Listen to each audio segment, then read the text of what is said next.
All right.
There we go.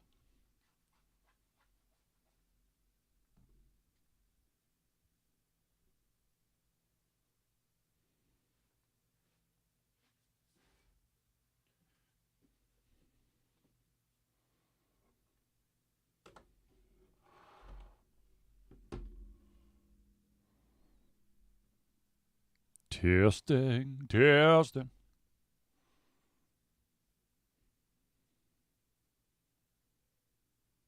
Yeah, it should be good. It should be good. Should be good. Good, good, good, good. Really good. Really great. Okay.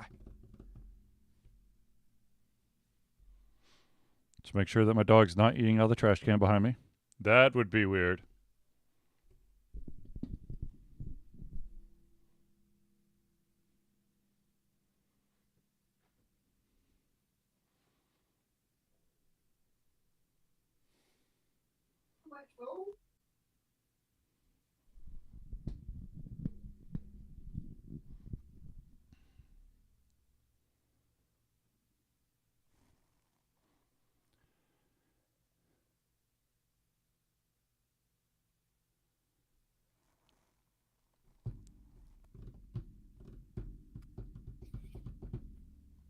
Oh, Lord. I got some good news. I got some bad news, yo. Okay. Good news is I found your host for tonight. Oh, God. Bad news is she's going to eat the wires before the show starts. It's going to be a pretty one-sided show. Marrow, marrow, marrow, marrow, marrow, marrow, marrow, marrow. She's a great listener, though. Oh, yeah, I'm sure. Oh, how's it going, yo? It goes. Oh. Are you online yet or anything? Yep. All righty. We got 8 minutes, 30 seconds left in the countdown. What? Yep. 8 minutes and 22 seconds. 20 seconds. But we're not live on the show. You're just doing the countdown. No, we're live. We're live? Yeah. How can we be live? What do you mean, how can we The be show live? hasn't started yet. We're streaming. It's not like we're recording yet, but I mean we're live. Live. I'm so confused. What does it mean to be live if we're not really live? No, we're live. Not really, we're just not the show hasn't started yet. But it's not yet. like your old school mom and pop news where, you know, you get to watch Scooby Doo or Rescue Rangers or whatever beforehand. I got Scooby Cat right here. Yeah, something tells me that Rose would be the villain in a Scooby Doo show and not the one helping to solve the case. No, she'd be the one who just kind of sits there and you don't suspect her, and she's the one who did it the entire time. She'd be part of the reveal. It's like, Who's behind the mask? It's Rose. Which has come to eat your controller nubs. Num num num num num num num. Nom, nom, nom, nom. Like All a right. little play toy. It nibbles back and forth. It's so much fun. Yeah, right. Boom. Do not disturb. Yes. Do not disturb the nubs. Alexa, volume 1. Thank you. I could do that again. Where a random family member decides to call through my device. So much fun. I've never used my fancy stuff to make calls. Yeah, well, when you have other family members in a house and they want to, basically it's a fancy new intercom system.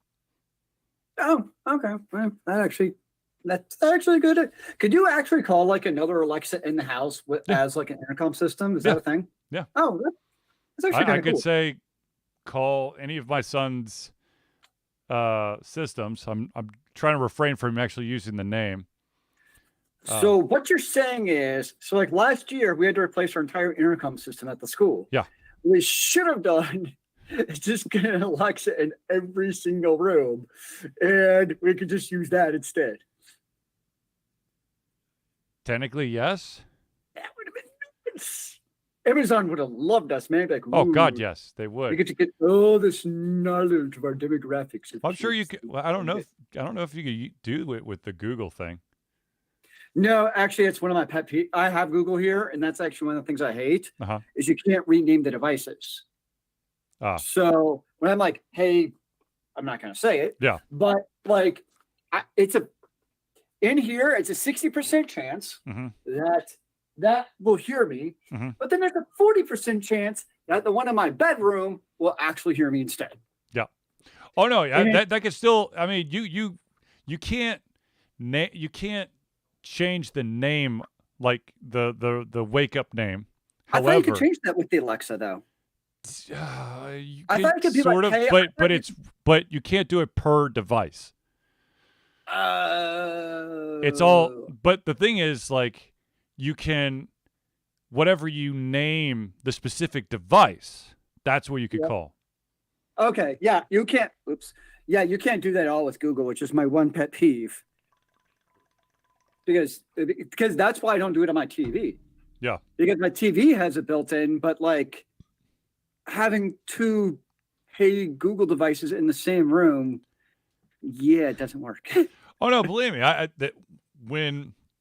when the kids decide to do a screaming match, and they're trying to get their specific device to do something, and someone else's device picks it up. Oh, the fun. Nice. That's awesome. Yeah. Oh, really?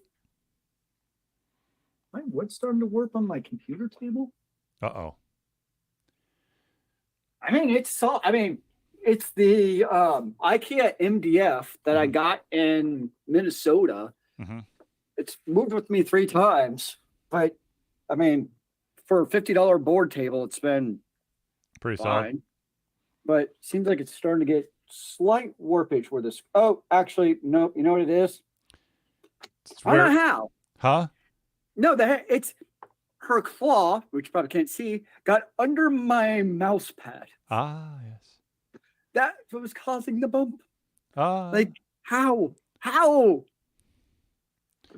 She just likes to leave you special surprises. That's what it is. Yes, it is. You never quite know what's going to happen. Yeah. It's part of the beauty of it. Yeah. Like, I'm sure you've seen before where you're on the Zoom call and Cat decides to jump on the keyboard as like you're trying to do something. I'm like, fantastic. No, I just have in the middle of a Zoom call, the dog barking because someone was stupid enough to ring the doorbell. Ah, yes. Although that's not an issue right now because we don't have a doorbell. What happened to your doorbell? We had to take it down for construction. Ah. Yes. I finally got the I have a Eufy doorbell is what I have at home. Aha. Is that the one that sells all the data to China? It's one of the 4 that do. Yeah, Of for course. sure. Of course. Yeah. Yeah. Of course. That's why, like, it's outside my house, so I'm fine with it. And then my indoor cameras, I actually turn off the powers. Like, they're attached to smart plugs that actually turn off when I'm home. Ah. Because, like, supposedly they turn off, but yeah, I don't trust them. Mm-hmm. So I actually have a switch that does it. I understand, sir. I understand. All right, kids. We got a minute and 45 seconds. I'll be back in maybe 45 seconds. What's up? Woo-wee! Yeah. Where are you? There you are. Let's go that way a little bit. Mm-hmm. Mm-hmm.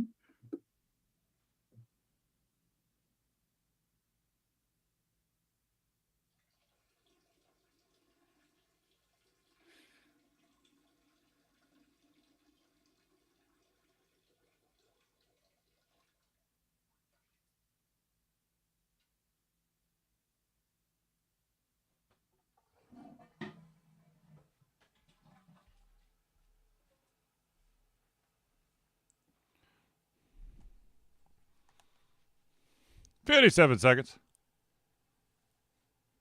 Look at that timing. Oh, pretty close. Pretty close. I was off by 3 seconds, so. 3 seconds you'll never get back.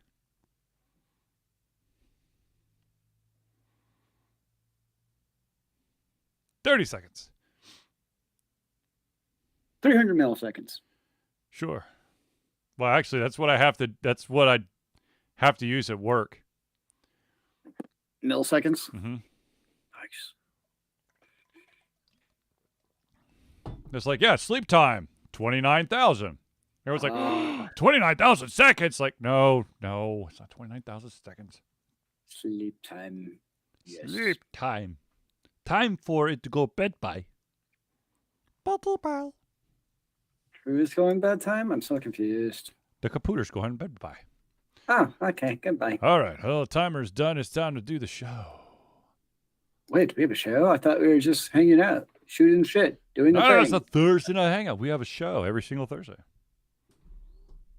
You never did tell me on a scale of 1 to 7 how much of a Thursday it was. Infinity, my friend. It is Thursday. Does not compute. Whatever, dude. Does not compute. All right, kids. Let's hit this beautiful record button. And then we're going to mute Zelius and mute myself. Actually, Zelius, real quick. Chit chat. Talk. Yo, yo, yo, what's up? Sup. Okay, you're good. I'm trying to see if... Oop, I turned mine too down. I mean, too much down. Damn it. Too much up. Too much. Ha! Okay. Zelius, Right, so? Sup.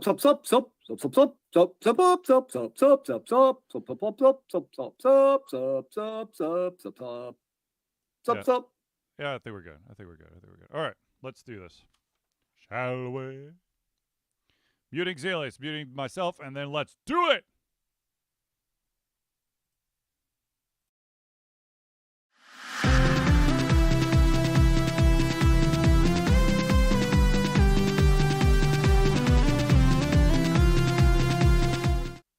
Hello, ladies and gentlemen, and welcome to another Just Yell to Confusion Thursday Night Hangout. Whew, a little bit of a delay there. Ladies and gentlemen, this, of course, is the Thursday Night Hangout. Oh, sorry. First of all, ladies and gentlemen, I, of course, am your host, Charlie, and I'm joined once again by the prolific comer himself, Zelius. Cheers. Wait, cheers, good sir. Ladies and gentlemen, this, of course, is the Thursday Night Hangout. This is a live show where we try our best every single week to cover the topics most important to you. But if you have not submitted your topic, your question, whatever it may be, just yet, have no fear. All you got to do is drop it in the chat, and we'll try to add it to the show. If we do, unfortunately, run out of time, we will add it to the very next show. That also being said, if at any point you have any thoughts, opinions, or criticisms about what myself, Charlie, or Zelius have to say, please put it in the chat so we can add it to the show to make it an even more amazing show. More amazing? Is that even possible, sir? I hope so. But before we jump in, I do want to point out that there will not be a show next week. I will be. No. Yes, there will not be a show on October the 20th. I will be at the Kevin Smith traveling screening of Clerks 3, where he does live Q&A afterwards. Therefore, I will not be here for the show. Well, I guess that's as rational a reason as one could possibly imagine, given it's just crazy stuff. Yes, indeed. Um, Also, if you're following us on any of our um, social media sites, you may have noticed that I did make a post about merchandise. Merchandise? Alter Confusion has 2 pieces of merchandise now available for your pleasure. I personally, I mean, I'd love for you to go over there and buy the merch today. It's a vinyl sticker and a hat. There will be more later, but you may want to um, slow your roll just for this weekend. And I probably, hopefully, fingers crossed, will be showcasing it either Sunday night or Tuesday night during the stream. The hat and vinyl sticker, it's on its way from Texas. So there you go. I'm not exactly sure what Zelius is looking at, but it almost looked for a second there that he had a blue screen of death, and I was like, wow, this is really weird. He has blue screen of death, yet I can still see his face. I'm trying to find this link that I missed. Oh dear. I think it's on Discord. I think it's also on Facebook. Yep, I just found it. Aha. I was a slacker. Terrible, Zelius. Terrible. Anyways, so let's jump into some of the stuff that's happened this week. The first topic is Torchlight Infinite has now gone into open beta. Now you can play it on your phone or your PC. It's not the only free-to-play action RPG that came out this week. Also, Undecemberist, the worst video game name ever, also came out this week. Video game name ever, right? That's what you said? Yes. No, the video, I've been playing it. It's not a bad it's your typical hack and slash. Mm-hmm. Not bad, I would say. I've been enjoying playing it. I've been playing Undecember on my PC, but I've been playing Torchlight on my phone. Okay, so I've been playing Torchlight on my PC. So, Zelius, I want to hear what you think of it from the phone perspective. I think it depends a lot on your class, honestly. Like Warrior first, it just seemed a little bit janky, a little bit like moving around and doing weapon skills just didn't seem very smooth, I would say, on the phone. But then I tried the dwarf. I didn't enjoy that experience on the phone either. It just seemed weird. But then I tried the sorceress. I know that's not what Ember Mage, I think it's what it's called in the game. Yeah. Ember Mage. And I like the Ember Mage on the phone, actually. The Ember Mage feels right. And I think it's because it's the distance type of class where you can just kind of sit back there and just kind of shoot fireballs, maybe do a little blink backwards.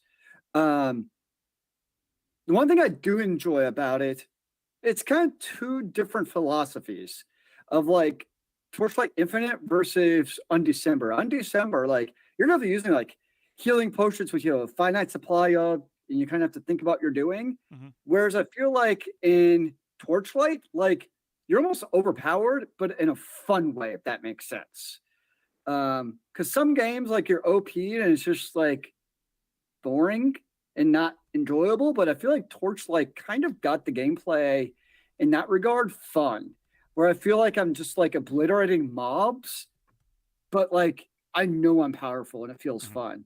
So yeah, I'm liking it so far. I haven't got very far, mainly because I've tried like 4 different classes. Because I also tried the gun dude, who feels just like the Ember Mage so far. One thing I find weird is that like the first number of levels for like a bunch of your characters get like the same skills. Like they all get this like fire sentry thing, and it's just kind of weird that like there's so much skill overlap versus all having like unique skills. It's been kind of like an interesting design choice to me, where I'm like, okay, I guess I had the same choice for my Ember Mage. I have the same skill for my dwarf guy, and I have the same skill for the shooter guy. Um, so it's interesting to me that they went that route. But yeah, so far it's fun. Um, we'll see where it goes. We are one of our viewers in the audience, Clark, has pointed out that he also has jumped on board with this game. Like I said, I played it on the PC, and I've only played the gunner, the Of course you the have. hunter, the ranger, whatever. And Yeah, they all have weird names in this game. my They're not my like biggest my biggest he's an Ember Mage for life.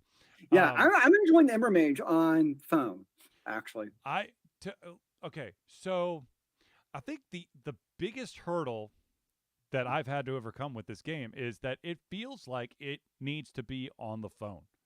Um, everything is controlled by, well, not everything, but basically to move is your left mouse button. You basically point and click. Right is going to be your attack.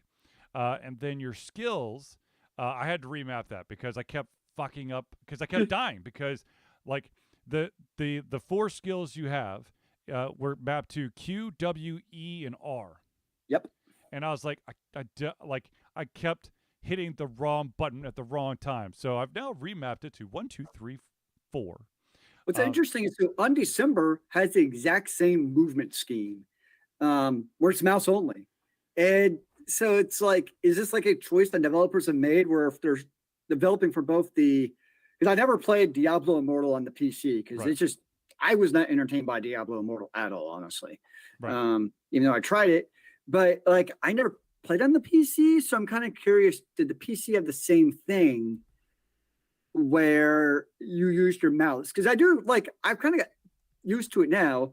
Um, but I also do play with the gamepad, the an Xbox controller Mm-hmm. on December on the PC.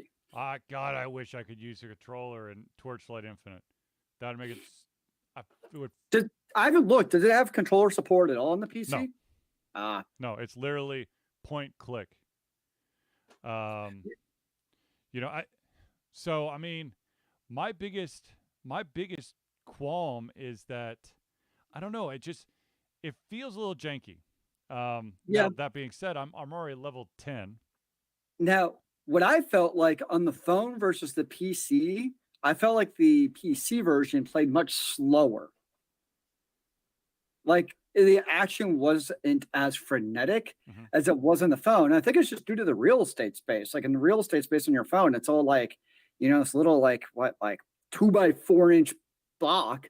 So it Right. feels like it's all in your face, whereas it felt a lot more slower paced on the PC. And I know it's like just like a perception thing, but it was Mm-hmm. just kind of like, huh, interesting. Yeah, I mean, the one thing that I've learned about the PC version is I in areas that I'm just now exploring, I I inch by inch along until I could see um Hmm. like the toes of my enemies and then I shoot from there. One thing I do like about Torchlight is the skill nodes. Like, so I mean, think a lot of game. So when you level up in Torchlight, you get skills where you can upgrade like your attack or your defense or whatever. And like your upgrades in Torchlight are like double digit percentages. Like they're huge. Whereas either like most games, like, oh, you got a plus attack 2% on your level up. Yeah. Congratulations. It's like, thanks.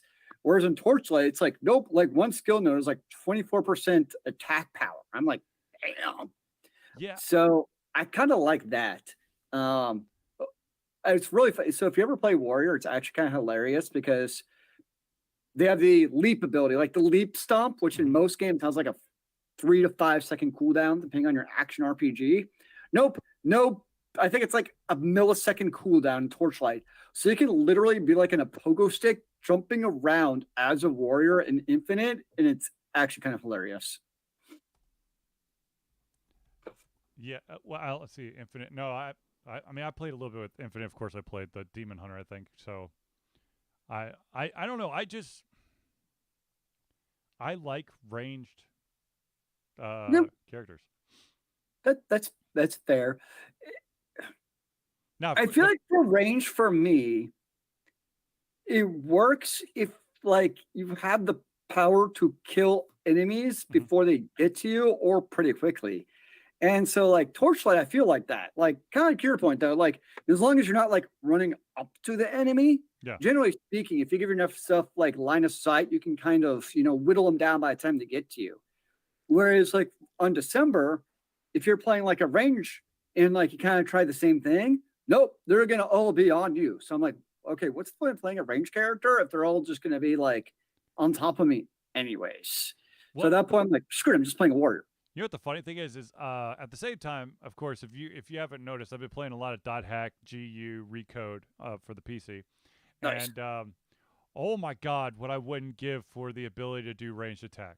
Holy shit! Uh Because even like in dot hack, I am notorious for just grinding early on so that I could basically, when they have those story missions, I'm already so far ahead that it's not even funny. However, if the enemy is flying, I'm still mm, I'm not going to die, but it's just it drags out the fight because I can't reach them unless I time it just right for when when they come down. Clark, should you get into dot hack games? Yes, I think so. But then again, I played. I've got all the original PlayStation 2, the first one, all of the original dot hack, and then the dot hack GU. GU's on the PC as GU recoded or recode. Um, I loved that. I would say yes, but if you are having thoughts about maybe jumping in, I would recommend that you go to our Twitch channel and you can view one of my previous streams of me playing the game, and you can see if it's for you or not. It's not. I mean, it. You could see that there's some age on it, especially when it comes to combat. But it is really freaking spooky when you read they in dot hack. You're playing as a person who sometimes logs into a MMORPG. And when you're not in the MMO, you've got you've got forums that you can read. They'll give you hints and stuff, and then there's also these news feeds. And the really creepy thing is these news feeds, like the shit that's going on, is shit that has either happened or potentially is happening right now in the world. So you're hmm. kind of like, ooh, someone got it right. But um, yeah. So I mean, those are the two games that I've been playing a shit ton of. I've now completely taken Cyberpunk uh, 2077 completely out of rotation just because I basically was rinsing and repeating, even with the different starting character type. I'm just the story has gone back to what it was, and I'm just kind of like, what should I, I'm not doing anything new, though. And it is nice that I can accidentally or jump off of things, and I haven't done an instant death, even if it was only 2 feet off the ground. But Now the one thing I'm still interested to see, I haven't got yeah, far enough yet, is in torchlight to see what can you do with the skills that go with the main, like, so you got your four core skills, yep, the supports yep, skills, and what kind of fun builds will we be able to create using those is kind of what I'm going to be curious about. yeah, yeah. Hopefully do some interesting things. True, true. So, speaking of jumping off of things, let's go into the very next story. And this Are we one, jumping off of a bridge? no, this one actually revolves around a convention that just happened this past weekend called TwitchCon, and it happened Mm. in San Diego.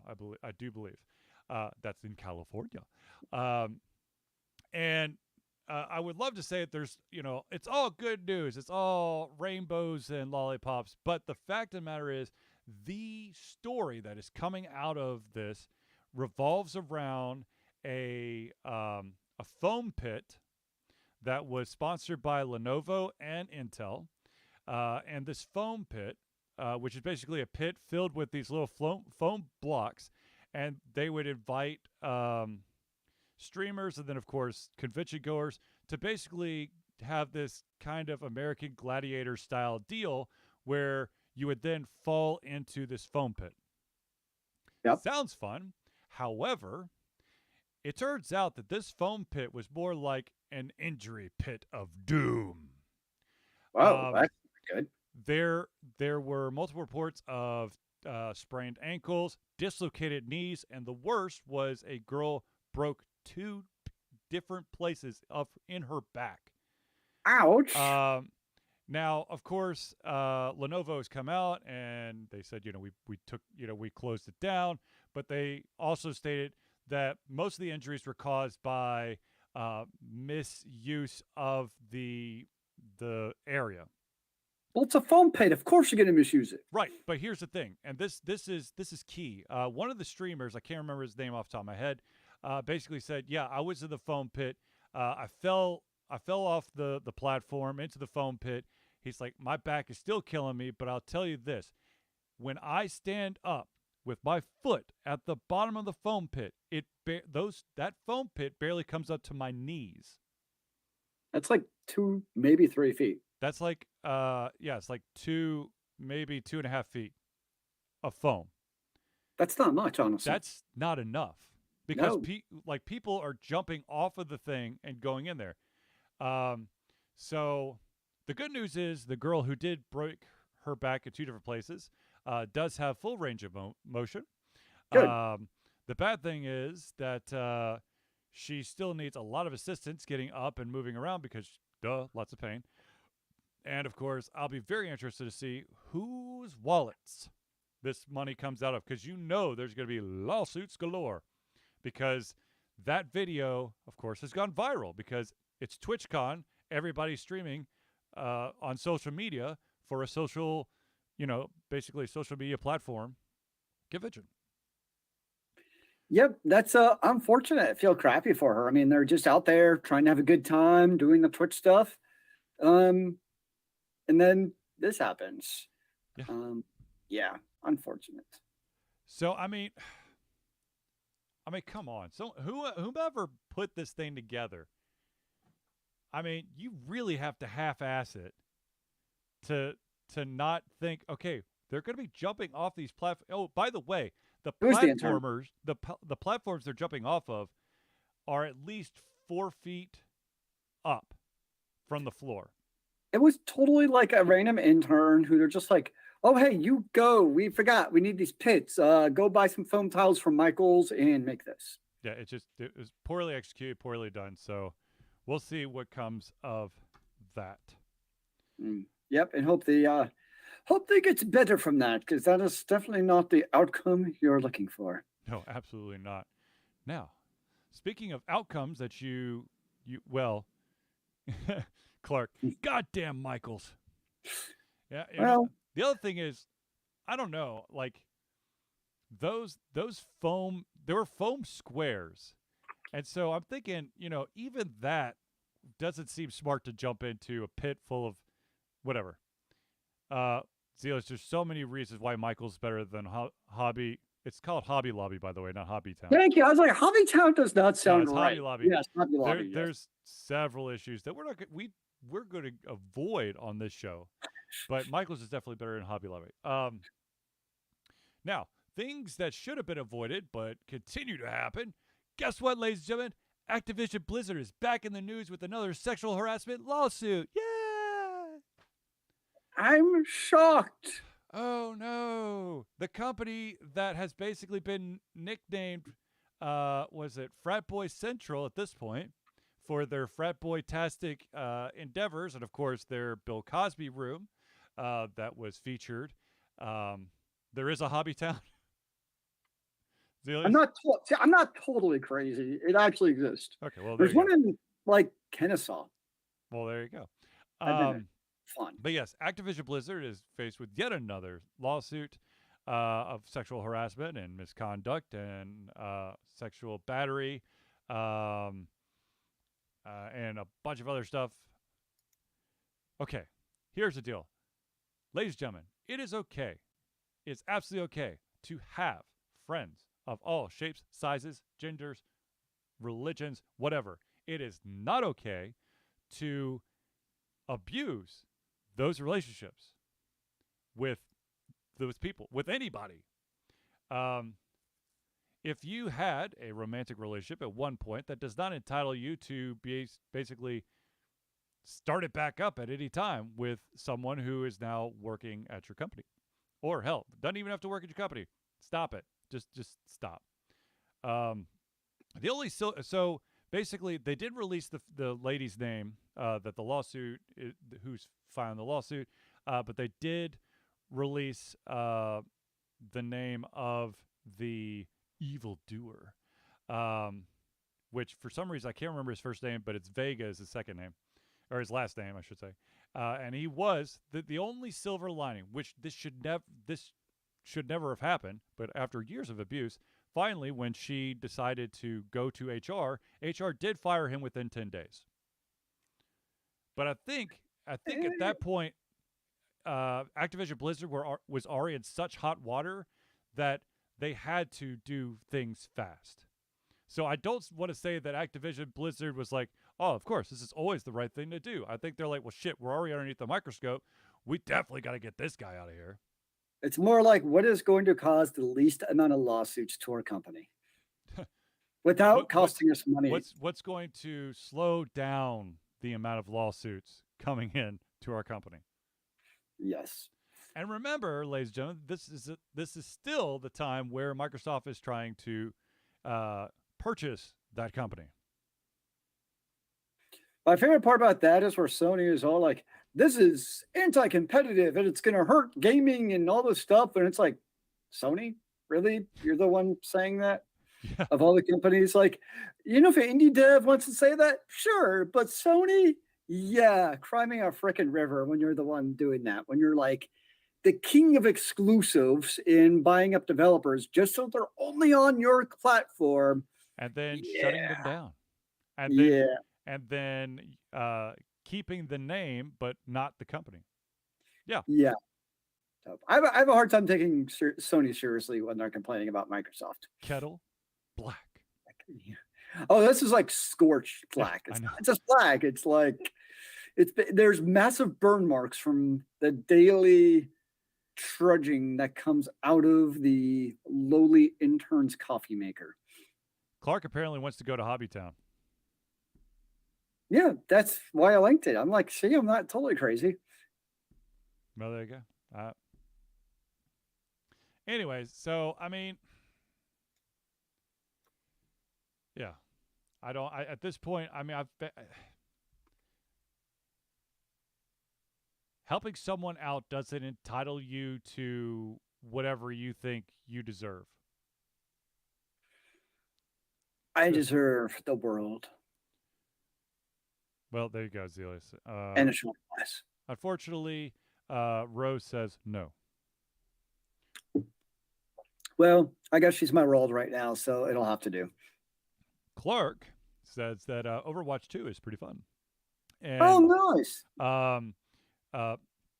Also, friend of the show, Dr. Ryan from Hero Chiropractic, also has been playing Overwatch 2 on, I believe, his PlayStation and on his Switch. He is happy to report that you can truly play cross-platform. So you can play people who are on different consoles.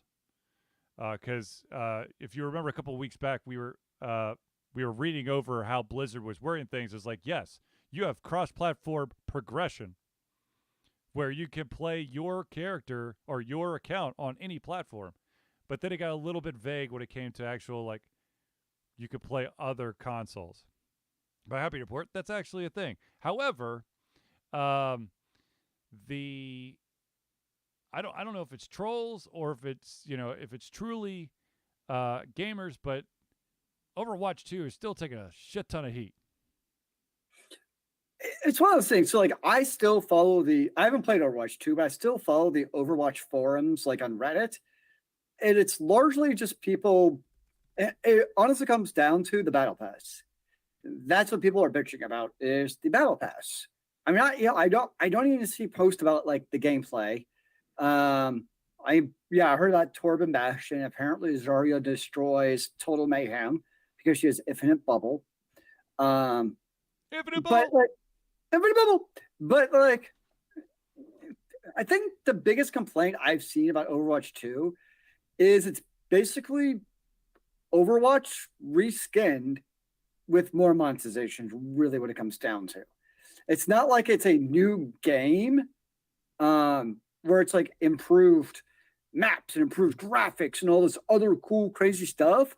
It's basically just reskinned to help improve the monetization income for Blizzard, is really what it comes down to. Versus a better gameplay experience from Overwatch 1 is everything I've seen about Overwatch 2. So, to kind of piggyback off that, when I was having a conversation with Dr. Ryan, of course, of Hero Chiropractic here in the greater Atlanta area, um, his biggest qualm was the monetization that was basically slapping him in the face, as well as there is one little gotcha when it comes to playing Overwatch 2 on the Switch, and that is it is locked at 30 frames Ah, instead of 60 on the PlayStation, whatever yeah. number we're on for PlayStation.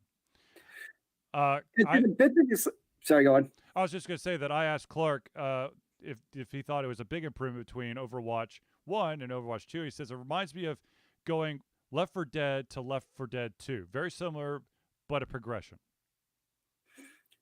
I feel like I think the biggest complaints are from Overwatch 1 players where the game was given to you. You purchased the game, Yeah.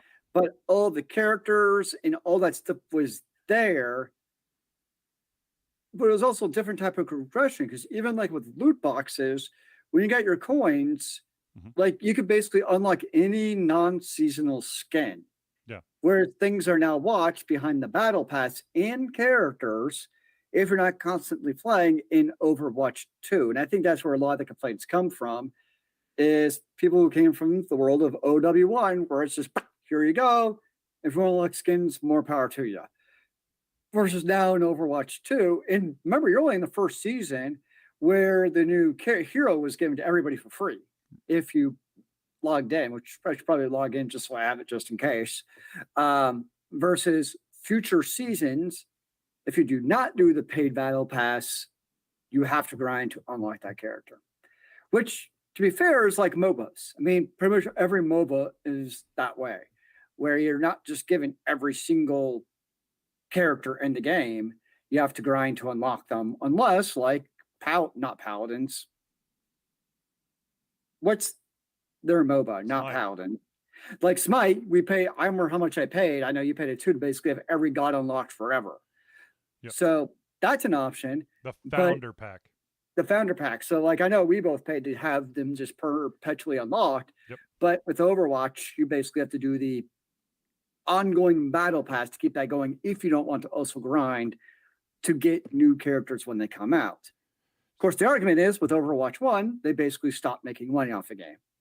Well, Because they they're giving, stopped doing anything with the game and then tried to continue to have their pro league well, with it's, stale I content. mean, it's the chicken and the egg issue, though. I mean, if you don't have a good income stream for the game, because people aren't buying loot boxes in mass, because why? Yeah. There was a need to. So it's the chicken and egg where, okay, you're not bringing in income. So your gaming as a service is not really making money to create that service for the gamer. So you stop making products. So it all spirals downward. Whereas the whole idea of the battle pass system in Overwatch 2 is you continue creating a income incentive for your gamers to pay for so they can continue to put out products Right. and keep it alive.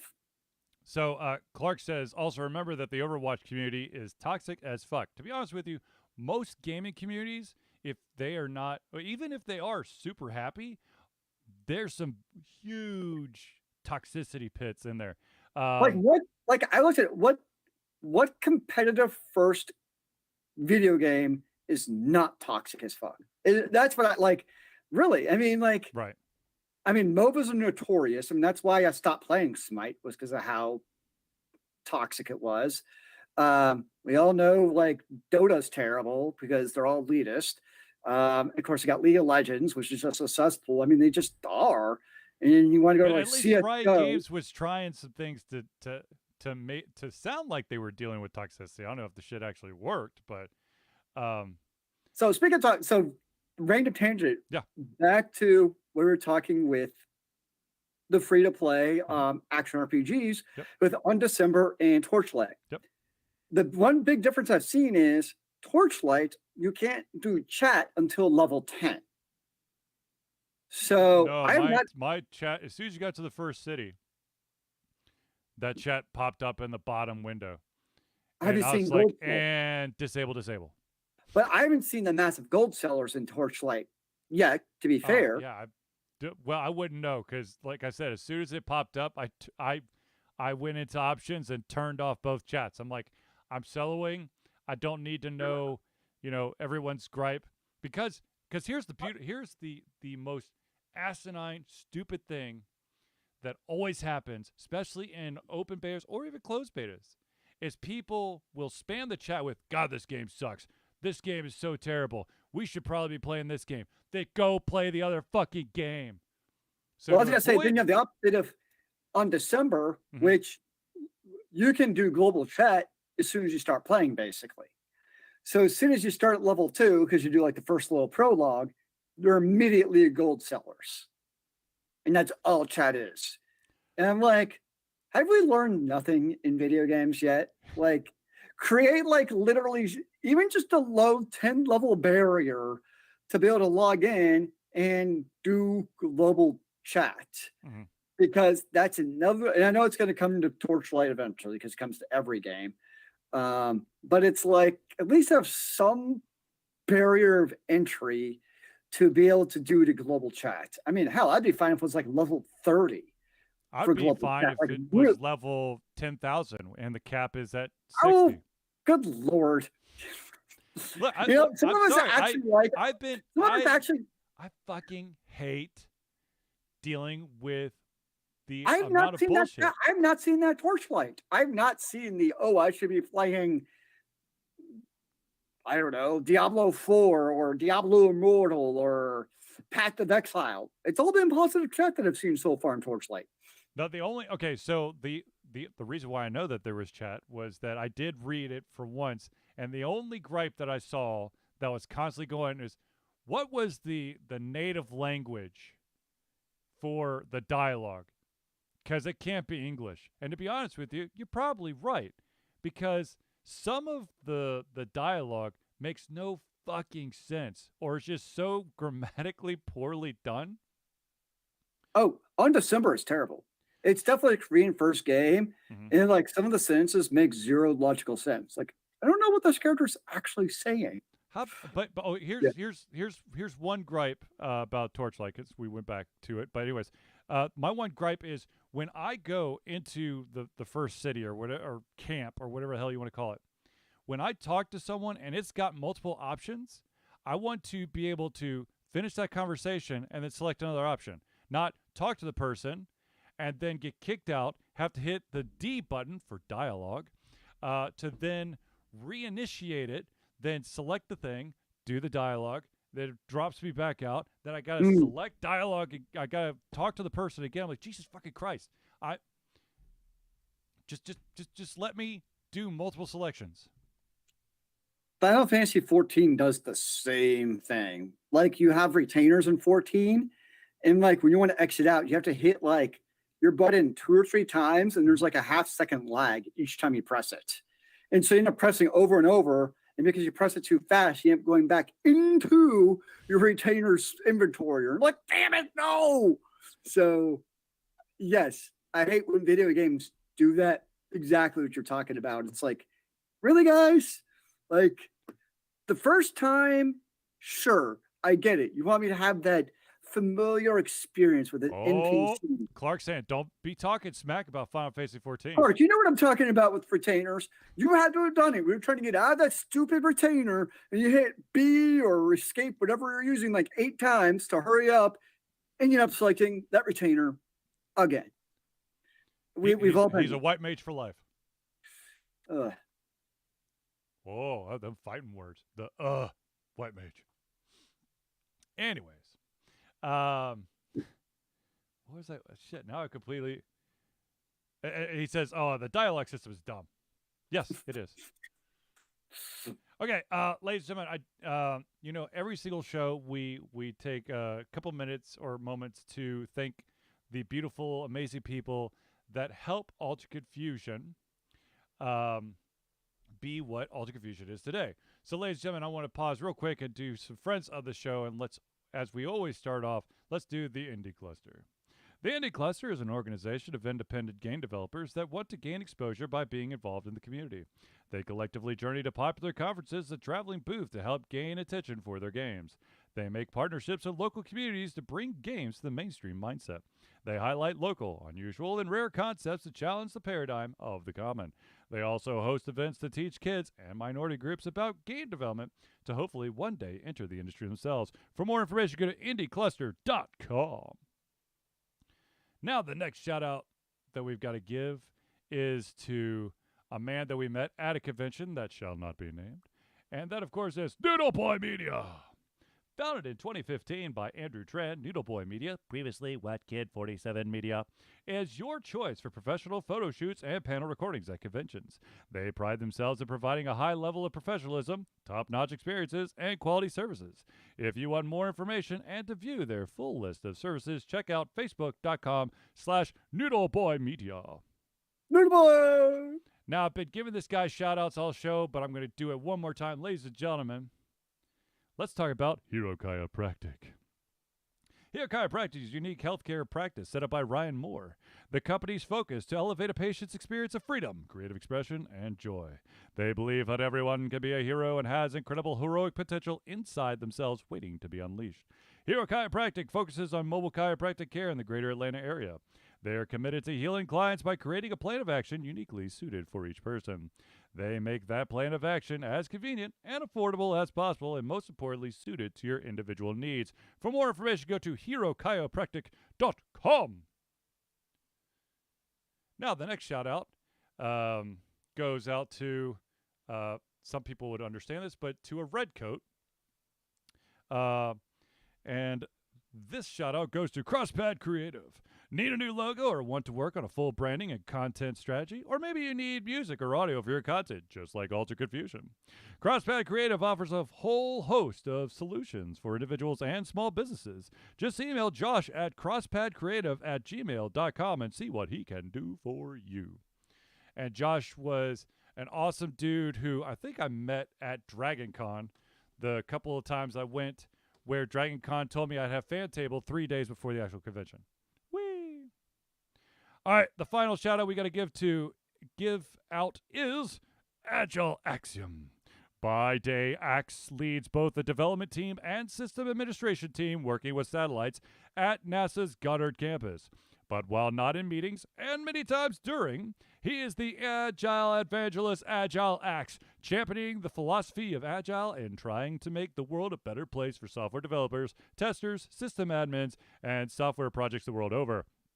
Decades of experience in software development and leading Agile teams are brought to bear against evil processes, ineffective work, and bad habits. For more information, go to agileaxiom.com. Now, ladies and gentlemen, if you too would love to be part of Alter Confusion, say you want to be a friend of the show, get the shout out, also help support Alter Confusion in some monthly subscription way, ladies and gentlemen, Alter Confusion survives on the love and support of viewers or fans like you, and that is why. Then so we have a Patreon page. Patreon lets you, the fans, lovers, haters, demigods, interdimensional beings, gods, demons, alien supporters, and more, to become active participants in the work we love through a monthly membership. This gives you access to exclusive content, community, and insight into our creative process. In exchange, we gain a bit more freedom to do our best work and the stability we need to build an even stronger creative career. Currently, we have 2 different levels. There is the $1 level, that's $1 a month, or $12 a year. What that will get you is access to patron-only posts, which could be secret news or polls or questions for you amazing people. And it'll also gain you early access to all of our playthroughs. Now, if you're feeling a little bit frisky, you can bump it up to the $5 a month. That's $5 a month or $60 a year tier. Not only do you get everything at the $1 tier, but you also get your name or organization added to the thank you section of every single Thursday night hangout. So if that is the route you want to go, I would love to add you to the friends of the show section so we can thank you properly. So many tears, so little time. And ladies and gentlemen, I do want to point out that I'm still trying to figure out a potential third tier that may have like physical merchandise as part of it. But before that happens, I want to make sure that I've got all my ducks in a row. All right. What if the merchandise was ducks? Rubber duckies? Yeah. Ultra Fusion branded rubber duckies. I think we I got learned something. something. All right, ladies and gentlemen, I'd like to proudly say that we have been fundraising for Extra Life for 11 straight years. Extra Life is gamers doing what they do best, game, to help sick and injured children at their Children's Miracle Network Hospital. The money that we raise through Extra Life will go directly to Children's Healthcare of Atlanta as unrestricted funds. This means that the hospital decides where and how to spend the money to ensure the dollars we raise make the biggest impact in the lives of the kids they treat. So if you have the capacity to donate, please go to extra-life.org and search for Ultra Confusion today. Speaking of Children's Healthcare of Atlanta, there is an event that Children's Healthcare of Atlanta does every single year. Let me make sure I get this right. On Friday, October 21st, Children's Healthcare of Atlanta will be participating in something called Cape Day. Cape Day? Cape Day, C-A-P-E. Cape Day is an annual tradition that encourages the community to honor and celebrate the strong and resilient patients facing illnesses and injuries at Children's Healthcare of Atlanta. Every day, our patients overcome healthcare obstacles and face challenges that most of us could never imagine. We wear a cape in honor of them. So, ladies and gentlemen, I do want to point out that Ultra Confusion has purchased not one, not two, but 3 capes for Cape Day, which I will be. Here's what the cape looks like. I will be wearing this cape and, of course, be posting it on social media all over the place, as well as my kids. They both have capes as well to help celebrate Cape Day for an amazing amazing hospital that I, of course, frequented when I was little, and of course, my kids have also gone to many, many times as well. So you're saying is they too will be superheroes? Yes, exactly. Exactly. Now, ladies and gentlemen, I do want to point out that if perhaps you want to support Ultra Confusion, but you don't want to do it in a monetary sense, perhaps you want to send something to Ultra Confusion for Ultra Confusion to showcase on one of our shows. It could be during the Thursday Night Hangout, or if it's super duper cool, we might actually give you your own unboxing YouTube video. So, ladies and gentlemen, if you do want to send something Ultra Confusion's way, all you got to do is send it to 1551 Dunwoody, that's Dunwoody, Village Parkway, and the next part is super important, super duper duper important, in fact, and that is number 88276. That number, 88276, is the P.O. Box number. You don't put that there, it doesn't get to us. The city, once again, is Dunwoody, Dunwoody. State is Georgia. Zip code is 30338. Or you can also send cat treats. Sure. And I will feed them to my dog. Oh! That's cruel. It's cruel. They're both me and your dog. Let's be honest. True, probably.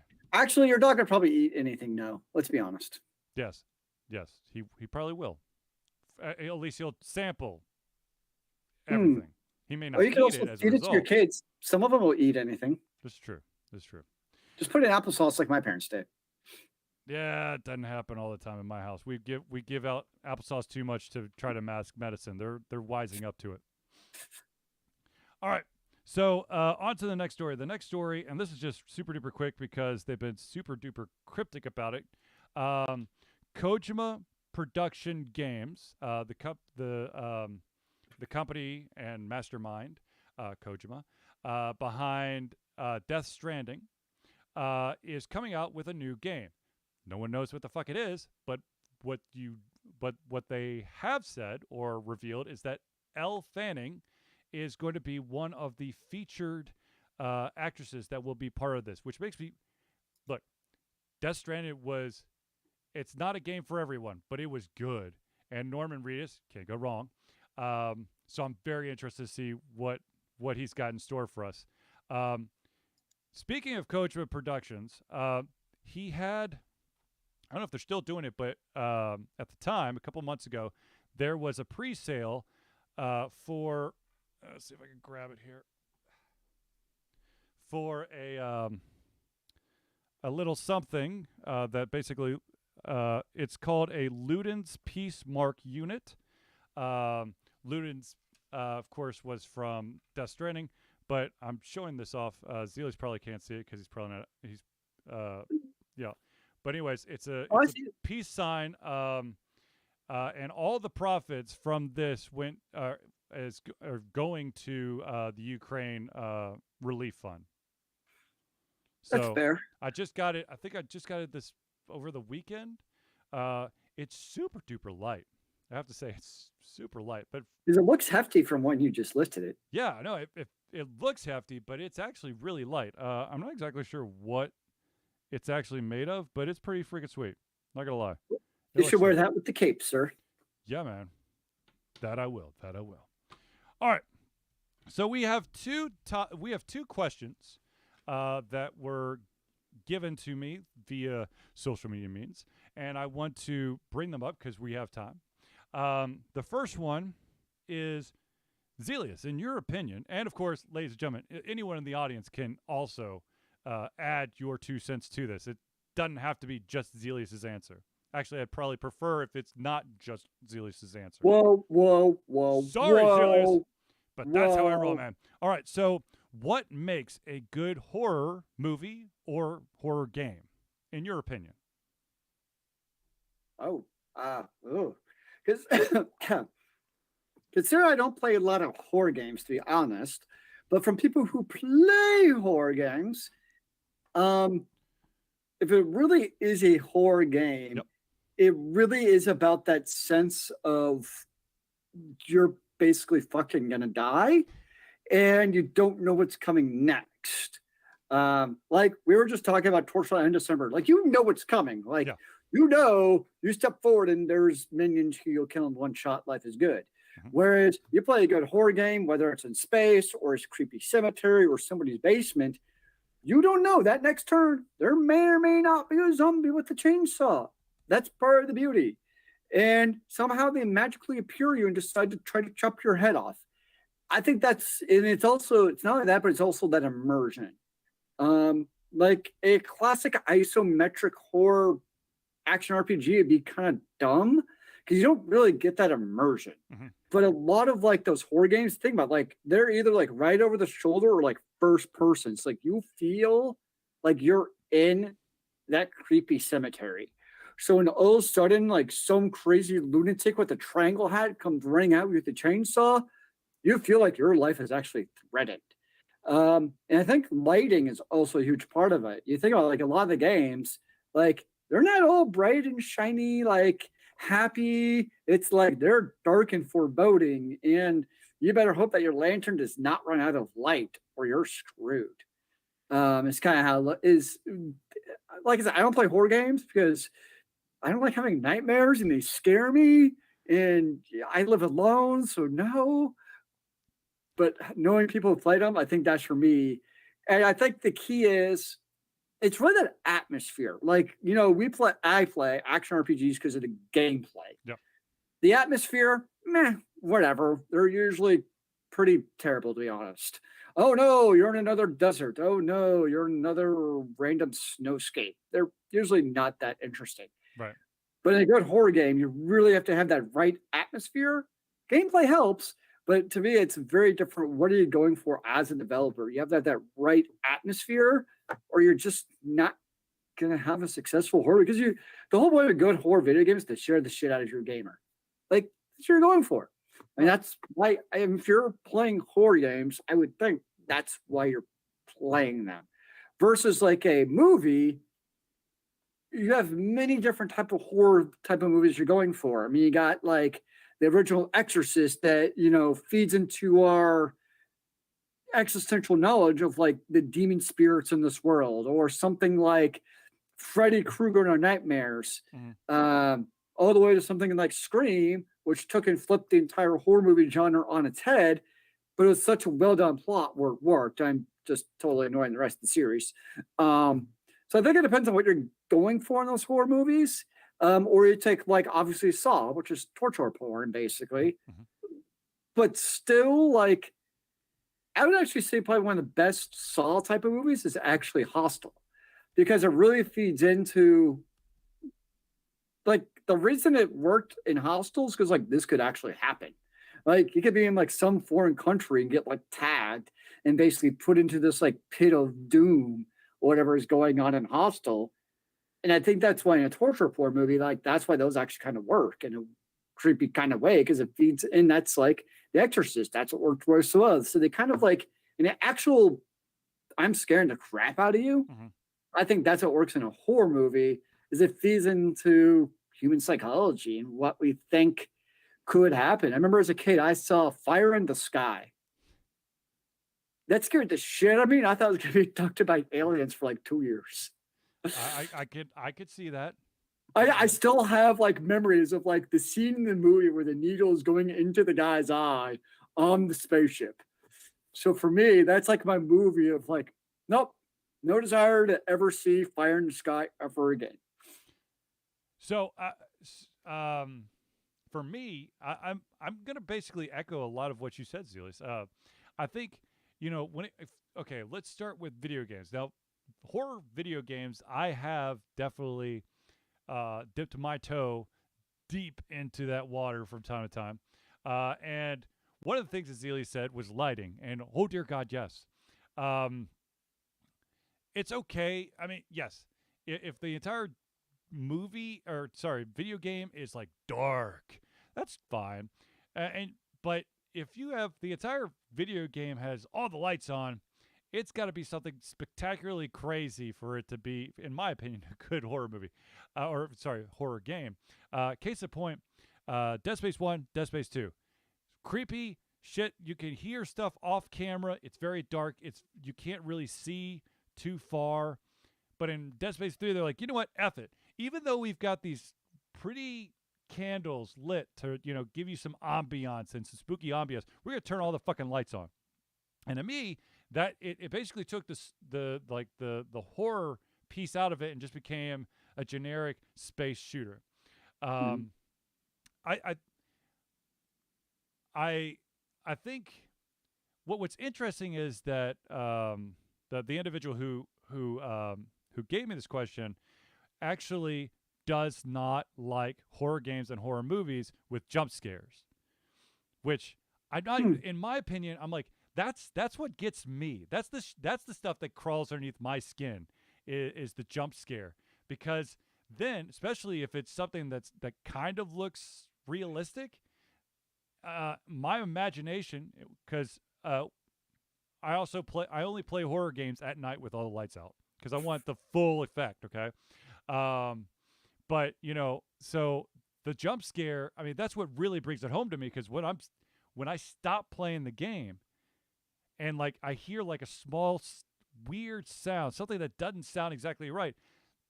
That it got me again. I'm not even playing the game. There's a game called Condemned. It was on the original Hmm. Xbox, and it is the only game that after playing it, I had to turn on every single fucking light in my apartment because I lived in Orlando at the time. Because I was afraid, which made no sense whatsoever, because the walls that basically I was afraid someone's going to bust through the walls with like a huge piece of rebar with concrete on the end and bash my head in. Nice. Which made no sense whatsoever because if you had ever seen my Orlando apartment, uh, they would have either had to be in my bedroom or in the air duct or in my washer and dryer. Because the rest of it was like external walls, so they would have literally had to been levitating because I lived on the second floor. I mean, the video games, you never know. Right, exactly. Um, I do want to clear one thing up though, Zelius. The Pyramid Head had a huge sword. The sack heads had the chainsaws. Just want to clean that up. But That was Silent Hill? no, that's Resident Evil. No, But I actually, thought the okay. Pyramid Heads So were also so Silent Hill, the though, weren't sack they? head. So okay, you're right. Silent Hill was Pyramid Head. Sack head was Resident Evil. Okay, there we go. There you go. But anyways, I think for a movie, for me, once again, it's that suspense. It's the unknown. And to be honest with you, the more, I don't want to say it all has to happen off a camera, but there is one Hmm. movie, and I know a lot of people are like, it's the stupidest thing in the world, but there is one movie that to this day I won't rewatch. Well, one, because the cat's out of the bag on the movie. I think that really does something for me. It kind of, I think that's my problem with horror movies is I can, yes, technically I could watch a horror movie over and over again, but if I know all of the, the ins and outs and all the surprises, I'm not going to, it's just not going to be the same for me. The movie that got me good was the Blair Witch Project. Hmm. And at the time, it was, um, they hadn't revealed that it was actually acted out. So um, I think that was back in high school for us. Or And was it? I believe it was high school, and or was it actually acted out? I don't know. Um, but but the stuff that happened just off camera, the shit that went down. Uh, I was actually when I was in high school, I was actually an avid cross country runner, and so a lot of the cross country training paths that I had to run look like scenes from Blair Witch Project. And so I'll fully admit I ran a lot faster that summer because I was afraid shit was gonna happen. I mean I that's never saw Blair Witch Project. I remember it was a big freaking deal at the time, but I never actually saw it. yeah, I mean what that was probably the last movie for anyone who lives or lived in the Atlanta area back in like the 90s. Um, there was Perimeter Mall used to have like a 3 screen or 2 screen theater, like basically Yeah. on the corner of the property, and that's where I saw the Yep. Blair Witch Project. Oh man, that was back in the day when Perimeter had a movie theater Yep. still. Damn. But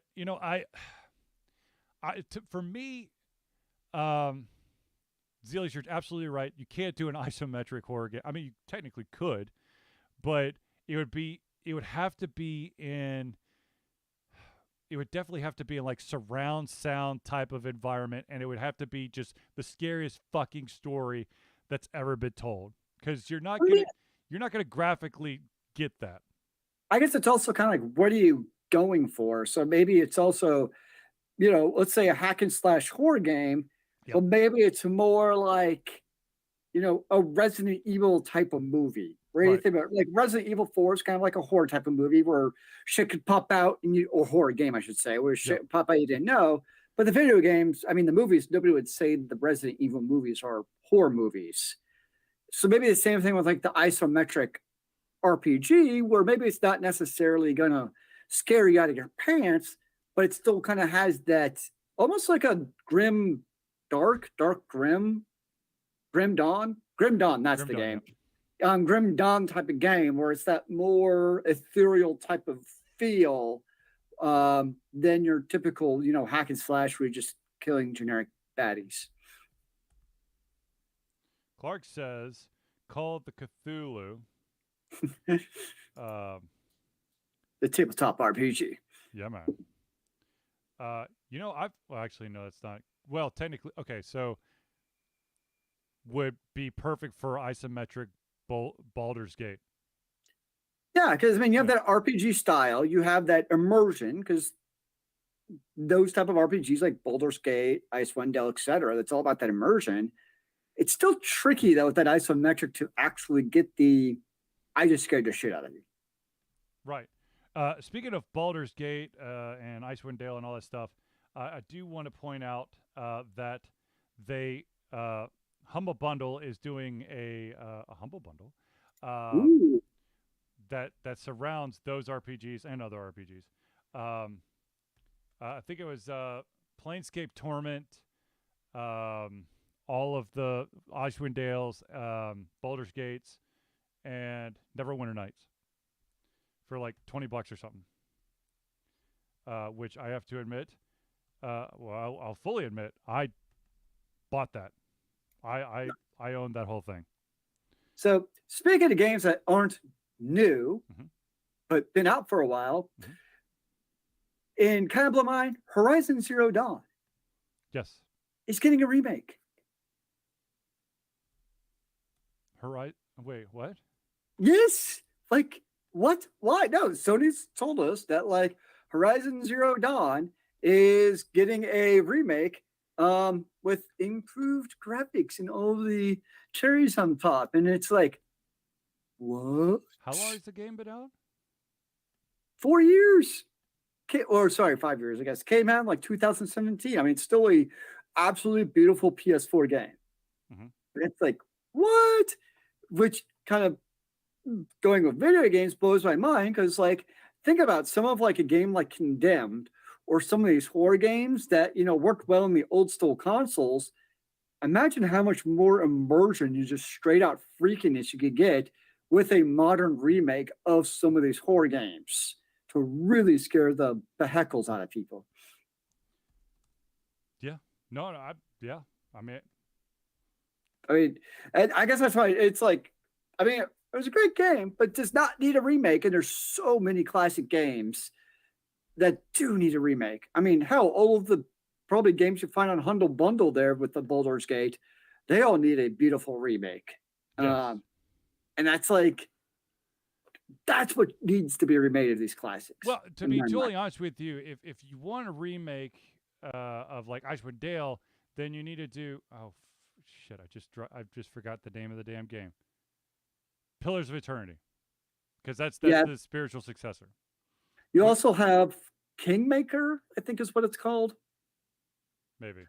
There's another one that's very much in kind of that same path. Oh, sorry, that's why it's a Pathfinder version. So it's Pathfinder Kingmaker, where it's the same type of party isometric RPG, but it's the Pathfinder series instead of D&D. Which there's nothing wrong with that. It's still a D20 system. Yeah, no, it's. I mean, I played the first. There's a second one. I forget what it's called. But I played the first Pathfinder. It's a good game. And now Wrath of the Righteous. Yeah, I haven't played Wrath of the Righteous. I've heard Wrath of the Righteous basically improves on everything in Kingmaker. So it's like, it's dope. Yeah, Clark so says it's dope. may have to be checking that out. Yeah. So I guess in summation, there's a couple key things from both of us that we think are required for a horror game or a successful horror movie. Now, of course, there's always could be something new. The thing that I find really really cool, and this is probably why I'm so still attached to this game, Alan Wake, is that Alan Wake it's definitely a horror game. However, the main focus or the main mechanic was not violence. I mean, there was violence towards you, Jesus Christ, yes, but you weren't trying to blow everyone away. Your strongest weapon was your flashlight because the shadowy creatures could not get in the beam of light, which was dope. Although one of the expansions or one of the DLCs was absolute trash. I don't remember which one it was, but it was absolute trash. Is it good that they tried making it into an action game? No, it's just like a puzzle something or rather. I don't know. But of course, Alan Wake 2, whenever the fuck that comes out, I will be buying it day one. I will also be buying the Dead Space remake day one, which you can. I don't know if you could pre-order it yet, but you could definitely put on your wish list on Steam for Dead Space. Let me see if I can find it. Dead Space. Because I just added it. There it is. They're saying the release date currently is January 27th, 2023. So at the end of January, you may not see me for a bit. Just gonna put that out there. Or you could just buy Dead Space 3 for a third of the price. Or I could stab myself in the eyes and save myself the irreparable damage of remembering how terrible that game was. But it's 3, so therefore it's 3 times as good as the first Dead Space. Isn't that how sequels work? Or I could just take Dead Space 1 and 2 out of the Tupperware bin I've got over there and just throw it in my PlayStation 3. I could just play those again. There you go. Shazam! However, I'm very interested to see what they do with this remake. All right. Like, yeah. Ladies and gentlemen, we do have one last question, and this one, it's a question, so we're gonna put it out there. I have some thoughts about it, but anyways, can a great soundtrack save a movie / game / TV show? Zelius? I don't know if it can save it, to be honest. I think it can make it. I think we have to look no further than Stranger Things Yes. with the now famous Metallica scene. I think that totally encapsulated what Stranger Things was. Or you take a movie like Interstellar, which was a great movie, and then you put that soundtrack in the theater, and it just holy shit. Like, so maybe that's I think where I'm going. Maybe I don't think a good soundtrack is going to bring a like shitty movie all of a sudden good. Like, Right. it just doesn't work that way. Right. But a great soundtrack definitely brings a movie from like, wow, this is a good movie, to like, this is now an iconic movie. And I guess to me, that's kind of what Interstellar is, where it goes from like, this is a good movie, McConaughey does this thing, to the soundtrack where they're going through space, and you're just like, whoa. Or that scene in Stranger Things is like, dude. Or think about it, even like Pirates of the Caribbean with the song that everybody freaking knows. Yeah. So I think there's definitely movies where, or like, you have that song in Lord of the Rings where at the end you have Gandalf and them riding over, or when they're riding on the mounts of the Rohan, and they have that song playing, and it's like you just know shit's about to go down. Good stuff. Right. So I definitely think that music enhances the product, but I don't think it's going to necessarily be able to make a good movie suddenly good. I don't think that's the case. Yeah, I totally agree. I think that a great soundtrack can take something that's good or great to even a higher level. Case in point, I mean, there's so many. Gonna be totally honest with you. If you've been with us on our Thursday night hangouts for years, you will know that I am a purist, and I do not really enjoy the Harry Potter movies. That being said, the Harry Potter soundtrack is phenomenal. The Pan's Labyrinth soundtrack is phenomenal. I think that there are definitely movies that are able to just like transcend because of the music that is added to the soundtrack. Also, video games as well. My best example is Final Fantasy VII, Aerith's theme. To this fucking day, I will get teary-eyed when I hear that song because I'm so emotionally attached to that in that way. I believe the person who asked this question was referencing the Rocky Horror Picture Show, which as I've stated before, I've never actually seen it. I know it's crazy. I know half the fucking music because it's that because boom, soundtrack, hello, but I don't know. I think that's a little bit different. Like that wouldn't be Clark. a movie without the soundtrack. Like, yeah. You know what I mean?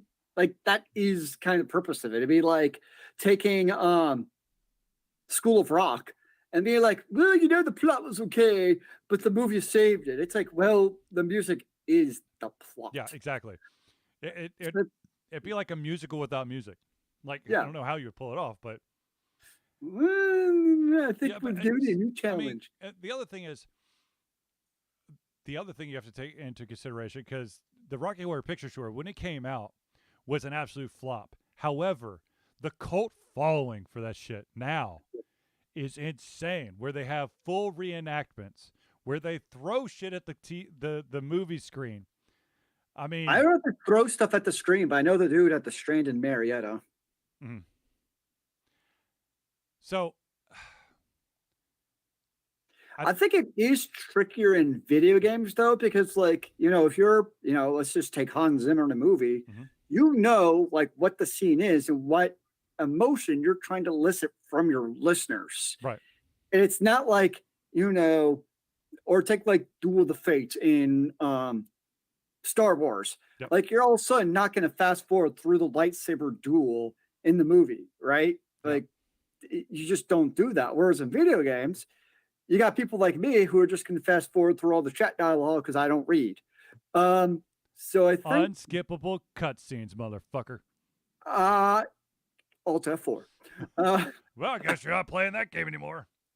so I think that's the tricky part in video games is creating a moment that like the gamer is going to not want to skip and still want to listen to that soundtrack. Right. Very difficult. And that's where I think Clark would probably agree. That's why I've always been one thing that I'm impressed with Final Fantasy 14 is some of the music they create. Like, yep, I'm not skipping this. I'm just going to chill out here and listen to some of this music. And that's super hard to do. I think it's harder to do in a video game than in TV or movies, to be honest, because of the because you have to plan your music around the unpredictability Yep. of gamers because you don't know how your gamer is going to react to what's going on. I mean, what if they skip that entire cutscene or they don't even go? I mean, you can force them to go to that zone, obviously, but there's so many different elements to account for in a video game that I think it's actually harder in a video game to do that personally. What I'm thinking, thinking about it, I think one of I guess the best genres to make the gamer listen to the soundtrack, fighting games, because it's all the stage song or stage soundtracks. I can see that. Because I'm a button masher. I'll fully admit it. I'm a full on button masher. I do not have no rhyme or reason. I'm not gonna figure out counters and shit to your punches and kicks. But the soundtrack for Guilty Gear, oh, that's a good soundtrack. Holy shit, it's a good soundtrack. So, you know, I think we can all agree that it won't save a movie. It's like there are two movies back in the '90s that I could think of that have phenomenal soundtracks, but it's not like I'm going to be like, oh my god, I have to go back and watch the movie. One is The Faculty, which is a horror movie, and the second one was the U.S. First attempt at Godzilla with Matthew Broderick, which was pretty bad, but the soundtrack was pretty sweet. It's interesting though. Think about the reverse. Particularly TVs or movies can, I wouldn't say save, but resurrect music. I mean, True. think about, I was actually thinking of Wayne's World Yep. with Bohemian Rhapsody. Yep. I mean, it was always a famous song, but it really brought Bohemian Rhapsody into the stratosphere.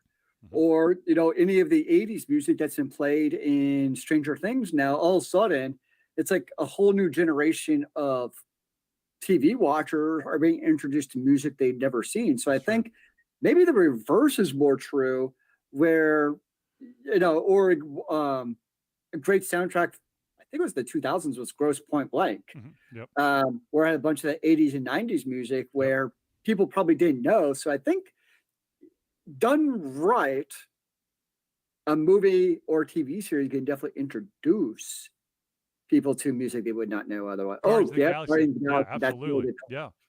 No, I think you're right. I think if we were to turn this question around to can a great or good movie / game / TV series resurrect songs on a soundtrack or introduce or reintroduce music to the mainstream, because I mean, obviously, Stranger Things, phenomenal show, but when Metallica went boof, I mean, come on.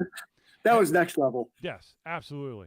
So yeah, I think that would probably be the better question and answer.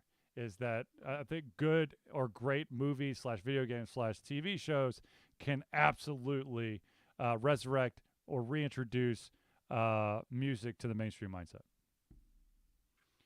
All right, ladies and gentlemen, unfortunately, I believe we've reached the end of our show. I do want to remind everyone that unfortunately, next week, next Thursday, which is October 20th, 2022, there will not be a Thursday night hangout. I will be at the Clerks 3 Kevin Smith touring show where he's doing Q&A afterwards. So that's where I'll be. But have no fear.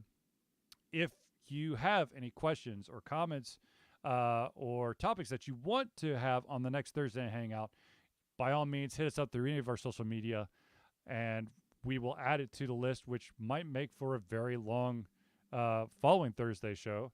But with that being said, ladies and gentlemen, I want to thank everyone for tuning into the Ultra Confusion Thursday Night Hangout. For myself, Charlie, and Zelius, it's been a pleasure giving everything come our heads, our mouths, and of course, our hearts. We'll be back in 2 weeks for another Thursday Night Hangout. Remember, kids, keep on gaming in the free world. Amen to that, brother.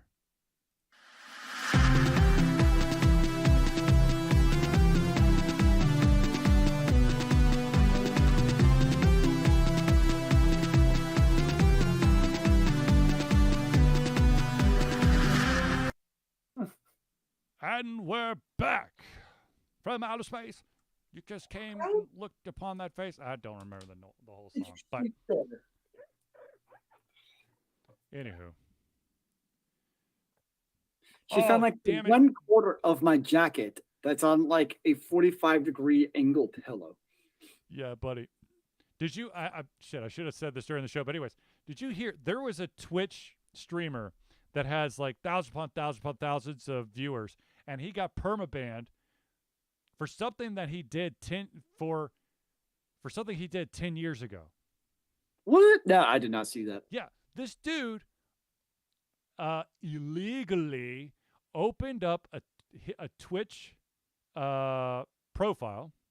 He when he was underage, and it took 10 years for Twitch to go, you weren't supposed to do that, and so they shut it down, permaban.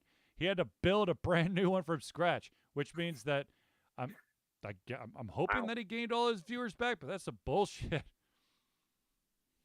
Twitch, That's you never, crazy. you never, what do you call it? Cease to surprise me with some of the weird ass bans you've been doing. You had, what was it, 2 weeks ago, the perma ban for impersonating yourself, and now something that, yes, technically the profile was open illegally 10 years ago, or whatever it was. We need like a bingo card for what were you banned for today. What perma ban happened today? Was it legitimate? Probably not. But anyways, so ladies and gentlemen, hopefully by the Sunday night stream, I will have the Alter Confusion merchandise to show off. Once again, it is a vinyl sticker and also a hat, which I'm very interested to see what the hat looks like. Nice. But anyways, I'm going to end this stream. I need to talk to Zelius off camera. But ladies and gentlemen, thank you for tuning in. We'll see you soon.